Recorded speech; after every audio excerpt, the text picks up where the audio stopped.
Agora vamos começar as retrospectivas. Para você, cruzeirense, representado aqui pelo Samuca, começa o ano celeste. O ano terminou com um pouco mais de esperança. O retorno de Ronaldo, agora como dono do clube e empresa, trouxe a expectativa de dias melhores. Bem melhores do que a temporada decepcionante do time. O Cruzeiro entrou em 2021 ainda sonhando matematicamente com o retorno para a Série A. Não durou muito.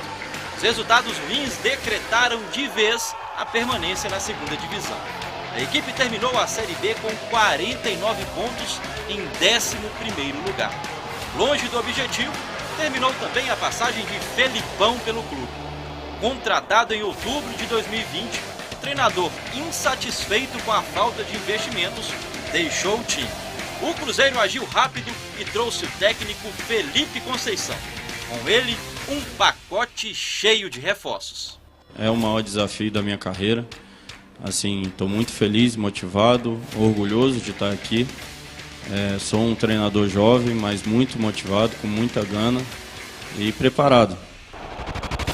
Mesmo com novidades, o desempenho em campo não tinha mudado muito.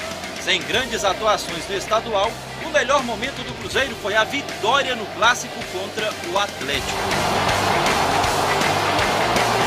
O time terminou a fase classificatória em 3º lugar e foi eliminado nas semifinais para o América. Fora do Mineiro, o Cruzeiro ainda tinha pela frente a Série B e a 3ª fase da Copa do Brasil, depois de eliminar o São Raimundo e o América de Natal. Com 2 semanas livres para treinamentos, a esperança até se renovou por pouco tempo. O retorno aos gramados trouxe resultados ainda piores. Depois de 2 derrotas seguidas na segunda divisão, o time foi eliminado para o modesto Juazeirense na Copa do Brasil. O resultado custou o cargo de Felipe Conceição. Com a saída de André Mazuco, que deixou o clube e foi para o Santos, o Cruzeiro buscava, além de um treinador, um novo diretor de futebol. Rodrigo Pastana foi o escolhido, decisão que gerou uma onda de protestos.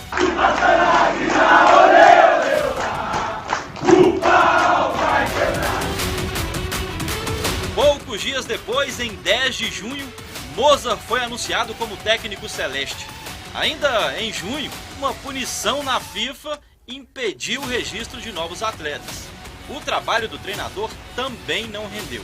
Com apenas 2 vitórias em 12 jogos, um aproveitamento de 33%, Mozart deixou o Cruzeiro depois de pouco mais de 1 mês e meio.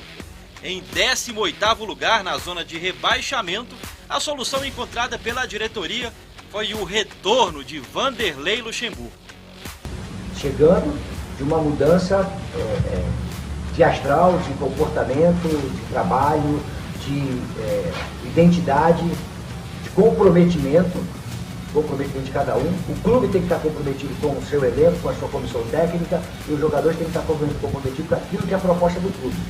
Com o professor Lucha, o Cruzeiro até reagiu, venceu, a torcida já estava de volta. Não faltou gente sonhando com a ascensão, mas não virou realidade. O rendimento em campo caiu e novas polêmicas surgiram. Sem receber há vários meses, o elenco celeste cruzou os braços. Fez greve, foram 3 dias de paralisação. O retorno aos treinos só aconteceu após uma garantia de pagamento, vinda mais uma vez do principal apoiador do clube, Pedro Lourenço. Todo mundo sabe dessa situação de atraso salarial. Não é, obviamente, uma questão que a gente quer conviver com ela, a gente já fala disso desde o começo, infelizmente. Todo mundo cita aquela frase que eu cheguei 1º de junho e falei, é responsabilidade minha a partir de 1º de junho, só que são aqueles detalhes que, infelizmente, acontecem que às vezes a gente não espera. Em campo, já não dava mais tempo de quase nada. Resultado, o Cruzeiro terminou a segunda divisão em 14º lugar com 48 pontos.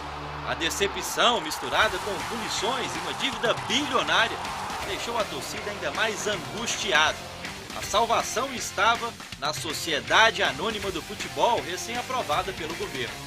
E ela veio, em forma de presente e recordação. Transformada em clube-empresa, Ronaldo Fenômeno comprou 90% da SAF. Como nos tempos de jogador, trouxe de volta a esperança. Acho que a gente tem um desafio enorme, temos todos os ingredientes na mão para construir uma história maravilhosa. As primeiras mudanças já aconteceram. Vanderlei Luxemburgo e a comissão técnica não continuam. Daqui para frente, resta conhecer os próximos passos do futuro do clube, da empresa, em busca de dias melhores dentro e fora de campo. Dias como a despedida da Série B. Mesmo sem chance de acesso, cerca de 60 mil torcedores lotaram o Mineirão contra o Náutico. Um recado claro de que o novo Cruzeiro terá ao lado a torcida apaixonada de sempre.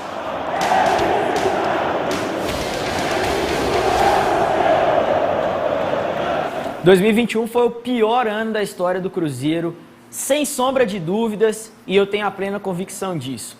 Porque foram os mesmos erros cometidos em 2020, além disso, outros fatores que agravaram essa situação. O Cruzeiro não conseguiu nem se classificar para as fases finais do Campeonato Mineiro.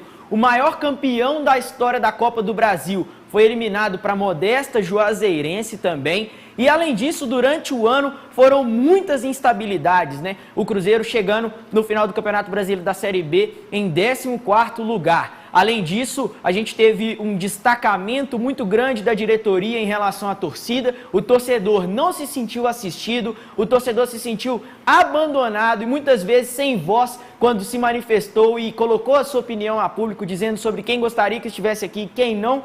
E aí a diretoria simplesmente ignorou. Então, infelizmente, foi um ano terrível, terrível, terrível para o cruzeirense. Mas tivemos 3 alegrias para poder trazer uma esperança para 2021, para 2022. A gente venceu o único clássico contra o Atlético no ano, isso foi muito especial. O pior Cruzeiro da história venceu o melhor Atlético da história, e isso é de se lembrar. Além disso, nós tivemos os últimos jogos, né, do Cruzeiro no Campeonato Brasileiro, com o Mineirão lotado e a torcida fazendo uma festa sem nenhum tipo de expectativa, sem nenhum tipo de aspiração. E agora, nesse finalzinho, o Ronaldo comprando o Cruzeiro. Que 2022 seja um ano melhor e que o torcedor cruzeirense resgate o orgulho de vestir essa camisa que é muito, muito, muito pesada. Agora é contigo, meu querido. Ué. Vamos viver fortes emoções. Não somos Roberto Carlos, mas fortes emoções. Tantas as emoções. Muitas. Com o América de altos e baixos e altos. Graças a Deus. Que assim findou o ano neste 2021. Retrospectiva do Coelhão. Podemos dizer que 2021 foi o melhor ano da história do América. Uma temporada daquelas que quem viveu vai contar para os filhos, para os netos. Um ano de vitórias, um ano de conquista, um ano de realização de sonhos. Eu acho que todos nós, americanos, da direção, de funcionários, colaboradores, todos aqueles sonhavam um dia de conseguir o que nós conseguimos esse ano. Mas 2021 começou meio curioso. Em janeiro, o Alviverde, comandado pelo então técnico Lisca, ainda estava na briga pelo título da Série B, mas ficou com o 2º lugar. Então veio o Campeonato Mineiro, estreia com vitória diante do Boa Esporte por 2-1. A campanha no estadual foi sólida e o América terminou na 2ª posição, atrás apenas do Atlético. Na semifinal, eliminou o Cruzeiro com 2 vitórias e chegou à decisão contra o Galo. Foram 2 empates por 0-0. Por ter feito pior campanha em relação ao rival, foi o vice-campeão. Em março, o América estreou na Copa do Brasil, embalado pela campanha de 2020, quando chegou à semifinal. Na estreia, eliminou o 13 da Paraíba. Mas a partida ficou marcada pela polêmica com o atacante Ademir, que recusou jogar o duelo porque estava em negociação com o Palmeiras. Eu passei, se não me engano, uns 3 meses bem difíceis, né? Até eu conseguir assimilar tudo. até a gente sentar, resolver as coisas e saindo do foco. Depois da polêmica, o time ainda eliminou o Ferroviário do Ceará, mas parou no Criciúma nos pênaltis na terceira fase. O Campeonato Brasileiro servia então para o América apagar o começo ruim em nível nacional. Mas, novamente, o início foi turbulento. 3 primeiras rodadas e 3 derrotas. Sobrou para o técnico Lisca, que perdeu o emprego. Ele ficou marcado por declarações polêmicas e até provocou o rival Cruzeiro. Série A do Campeonato Mineiro, a Série A. O substituto de Lisca foi Wagner Mancini e com ele o início da espetacular arrancada. Tirou o time da zona do rebaixamento depois da 21ª rodada e a equipe não voltou mais. O problema é que o Grêmio veio, tirou o Wagner Mancini do América e a diretoria precisou agir rápido. Contratou o Marquinhos Santos, pressionado pelo ruim desempenho no Juventude, mas com a vontade de continuar a história do antigo treinador. Eu vejo o modelo de jogo, o qual estava sendo implantado, muito semelhante da maneira que eu gosto de jogar, daquilo que se tornou culturalmente, né, a filosofia de jogo do América. Tenho certeza que vai ser uma adaptação rápida. E essa adaptação foi relâmpago. Marquinhos manteve o bom futebol apresentado pelo time e conseguiu mais. A primeira permanência da história na elite do futebol nacional na era dos pontos corridos. O objetivo agora era outro.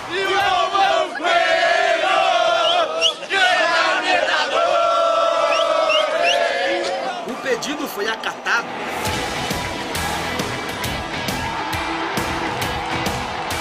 E com uma estrela internacional no elenco. O argentino Mauro Zarate chegou com status de maior contratação da história e o América conseguiu vaga na pré-Libertadores. Veio na última rodada, 2-0 contra o São Paulo, com 2 gols de Ademir, um dos principais jogadores da temporada. Com os jogadores também era só festa e sobrou pro treinador. Fora das 4 linhas, o ano também foi marcante. O Conselho Deliberativo do América aprovou a criação da Sociedade Anônima do Futebol.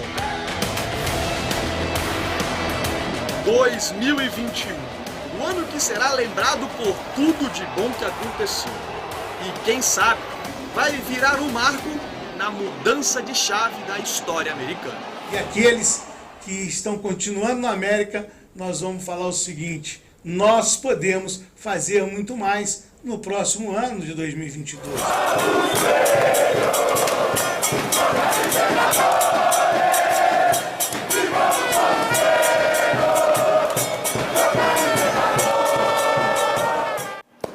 Ô Bel, como foi muito bem colocado, muito bem, né, feito pelo Vitinho aí, toda a equipe que produziu essa retrospectiva do América, sem dúvida nenhuma, maravilhosa, que começou no ano de 2020, né, quando o América fez aquela belíssima campanha na Copa do Brasil e no próprio campeonato da Série B, quando ali, na minha opinião, o América foi literalmente roubado, né, essa que é a palavra certa, porque o América é o campeão justo, né, de moral, vamos dizer assim, campeão moral, e nós vimos que o América foi realmente muito garfado nesse campeonato, mas enfim, o América deu a volta por cima, deixou, vamos dizer assim, as decepções extra-campo de lado e foi para cima do Campeonato Brasileiro, onde muitos não acreditavam que o América poderia fazer uma bela campanha. Aliás, era colocado aí por muitas da crônica esportiva no Brasil, principalmente no eixo Rio-São Paulo, como o América, como aquele que certamente cairia. E o América mostrou que não deu ouvidos para ninguém, começou a trabalhar com os pés no chão, fazendo um belo campeonato da Série B. Aliás, pela primeira vez, né, Bel? Estamos aí na Libertadores da América. Foi um ano maravilhoso, fantástico. Eu não preciso falar muita coisa não, porque a própria retrospectiva já diz tudo. O América começou muito bem e finalizou melhor ainda. Parabéns ao América. Que 2022 realmente novos sonhos sejam conquistados, novos objetivos sejam conquistados, porque o América está numa ascensão maravilhosa, Bel. da retrospectiva do Atlético. Uma temporada mágica, coroada pela tríplice coroa ou pelo triplete atleticano. Um 2021 marcado por reencontros e surpresas às vésperas do fim de ano. Mas não foi bem assim que o ano começou.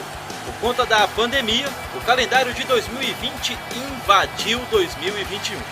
Em janeiro, o Atlético ainda vivia a expectativa pelo título brasileiro da temporada passada. Depois de liderar o campeonato, o time caiu de rendimento e garantiu apenas o 3º lugar. O Galo ficou sem o título e sem Jorge Sampaoli, que deixou o clube rumo ao futebol francês. A despedida do argentino em fevereiro trouxe uma dúvida: quem seria o novo treinador alvinegro? A essa altura do campeonato, já com um elenco forte, o Galo tinha confirmado grandes contratações: Hulk e Nátio Fernandes. Mesmo sob desconfiança de parte da torcida, Cuca foi confirmado no início de março. O técnico campeão da Libertadores estava de volta. Em meio a problemas familiares, o treinador assumiu o time. No Campeonato Mineiro, testes, ajustes e contestação. No último jogo da fase classificatória, Cuca e Hulk se estranharam. Um acontecimento que marcaria uma reviravolta na história do atacante. Com um novo posicionamento, Hulk ajudou a equipe a passar pelo Tombense nas semifinais e garantir o título diante do América, o primeiro da temporada. Logo em seguida, veio a Libertadores. Após o empate na estreia fora de casa, o Atlético não parou mais de vencer. Com goleadas e 5 vitórias seguidas, a equipe terminou a fase de grupos na liderança geral da competição, interrompida de forma temporária para a disputa da Copa América no Brasil. O foco ficou todo no brasileiro. Na primeira partida, decepção. Derrota em casa para o Fortaleza. Após 3 vitórias seguidas, novos tropeços e outra retomada, o Galo, às vésperas de voltar à Libertadores, já mirava o topo do campeonato nacional. Quando o torneio continental retornou, a Copa do Brasil também já tinha começado. Com 3 taças em disputa e avançando em todas, o ano parecia cada vez mais promissor. Na Libertadores, o Atlético eliminou ninguém menos do que o Boca Juniors nas oitavas de final. Nas quartas, a vítima foi o também poderoso River Plate. O jogo de volta marcou o retorno da torcida alvinegra aos estádios. Nas semifinais contra o Palmeiras, o time já contava com Diego Costa, recém-contratado. Mesmo com o reforço badalado, o Galo ficou pelo caminho e deixou a competição invicto no fim de setembro. Perdeu, mas a gente tem que entender que isso é da vida. E às vezes, para a gente ganhar, a gente tem que perder. Quem sabe a gente tira lições no futuro, dentro das outras 2 competições que nós estamos, nós podemos levar 1 ou 2. Apesar da eliminação, o time já líder do brasileiro e nas semifinais da Copa do Brasil não baixou a cabeça. A frustração já tinha se transformado novamente em euforia. Com o Mineirão totalmente liberado, a sinergia entre o time e a torcida fazia o Galo avançar cada vez mais. Comandado em campo pelo incrível Hulk, o principal nome do futebol brasileiro na temporada, o forte elenco alvinegro não deu mais chances para os adversários. Depois de muitos recordes batidos e uma vitória dramática contra o Bahia, o grito de campeão brasileiro, enfim, reapareceu após 50 anos. Uma conquista histórica, capaz de emocionar o time e a torcida atleticana.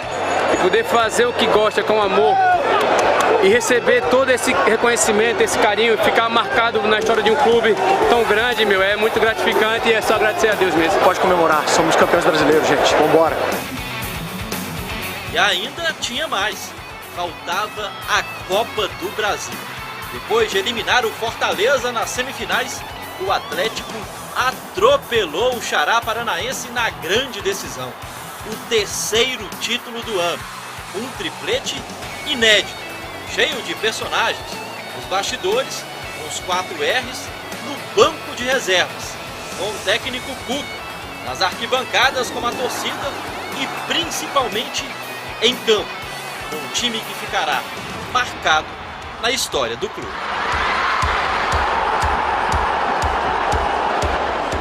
Um ano quase perfeito, que termina com uma despedida nada agradável para a torcida. Cuca decidiu que não fica. Em breve, um novo técnico deve ser anunciado. Seja quem for, tentar pelo menos repetir o aproveitamento. O treinador mais vencedor do Galo já seria um ótimo caminho.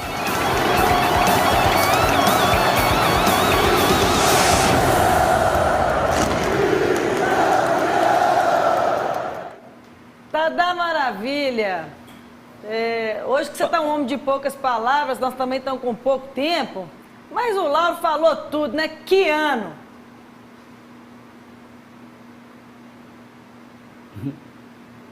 Mas então, estou à sua disposição, querida. Eu quero que você... Hoje ele está ligadão. Dadá, que ano que foi esse pro atleticano, hein, menino? Nota 1000.